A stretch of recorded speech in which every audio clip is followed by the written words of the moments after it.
Hello everyone, it's Grandpa Hickory. Welcome to my video. Glad you stopped by.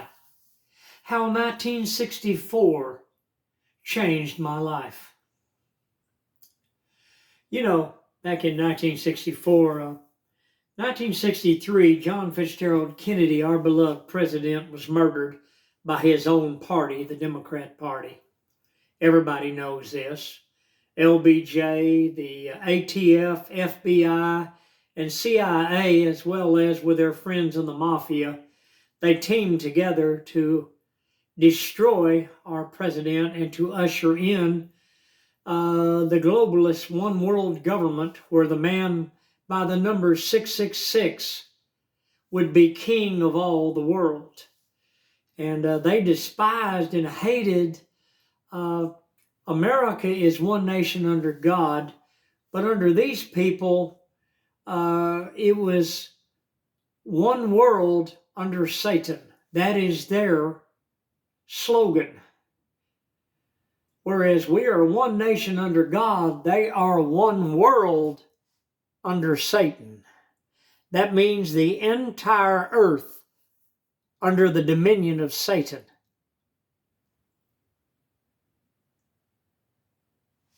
Anyway, let me tell you something. 1964 impacted my life to no end. I learned to wear suits and play a guitar and sing publicly. I started it towards the end of 63, and I started a band called the Oak Cliff Beats, and we became very popular, and we were connected with Summit Sound Recording Studios in Dallas. We had contracts and everything. We did background music and things like that for other well-known bands and groups, and back in the 60s. And it looked like we were really going places. In the meantime, at school, there was something going on with the young people. The Beatles were extremely popular. And me, with my British accent, I was able to really propel the band like you wouldn't believe. And we did Beatle numbers because everywhere we went, people wanted us to do, da da da da da dum dum da, etc. They wanted to hear Beatle music.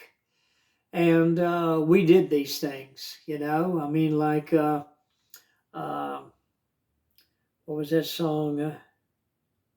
Well, just so many of them. I can't even think of all of them. Please, please me, all of them, And just so many songs that we did. And we were really getting popular, but I noticed something was going on with my classmates at school, and I want to talk to you about that. I know that some of you old timers like me, I'm 73, you can probably look back and see, and you noted that something was going on underneath the surface. But my classmates, now I was a poor fellow, okay? I was just William. And I went to school with people that were middle class, and, they had nice things, and everything they wanted, they got. And all of a sudden, I noticed that they were hating their parents. They were despising their parents. And the hippie generation, when it came in with the CIA of America dispensing LSD, heroin, hashish, and all these other drugs into the young people of America in order to bring about the one world global government. This is what they did. And they encouraged fornication, which the Democrats said, don't call it fornication, call it free love. So they supported the hippie movement with tens of millions of dollars from the Democrat Party funds. And we had a national catastrophe that happened in our country. All of a sudden, the CIA agents that come through Dallas, Texas, they would broadcast down at Stone Plaza, downtown Dallas, and they encouraged students and everything to be against the establishment. And we all asked them, what do you mean establishment? And all those agents, they told us, that's the federal government, all the people that are in charge.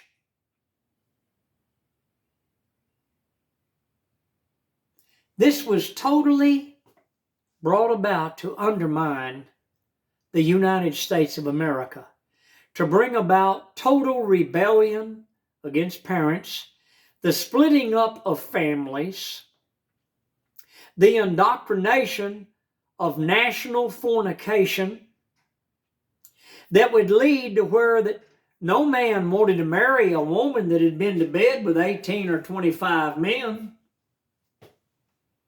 I mean, you can't raise a family with a harlot. She's always looking for another bed to climb into, somebody else that's got more money than you do. And they knew this. So they brought this in 1964, towards the end of it, in 65, and it come in heavily in 1966. Bob Dylan,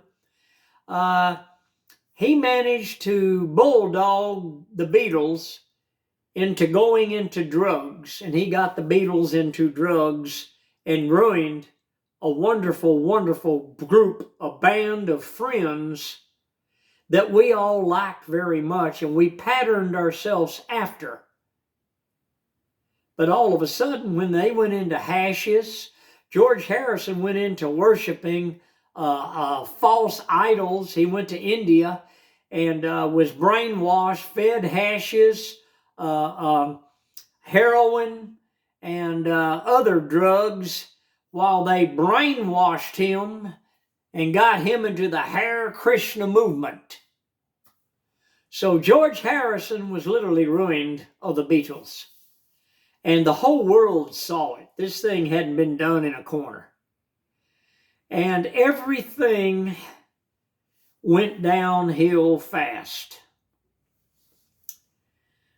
And that's the way it's been, friends, ever since. But this is what happened in 1964. I know that you can look back at it. You that are my age or a little bit younger than I am, you remember exactly when all of a sudden your classmates started changing. They started going into drugs. The girls took their dresses off and they started wearing men's pants, men's shirts, and they cut their hair off into regular men's haircuts. No longer did they want to be housewives and mothers and be homemakers. And the Nazi movement started. And it was just horrible, man. It was horrible. But that's what happened in my life. I'll never forget it. And it all started in 1964. I'm inviting you to hit the like button. I want you to subscribe to my channel, and I'll see you on the next video. Goodbye from Texas.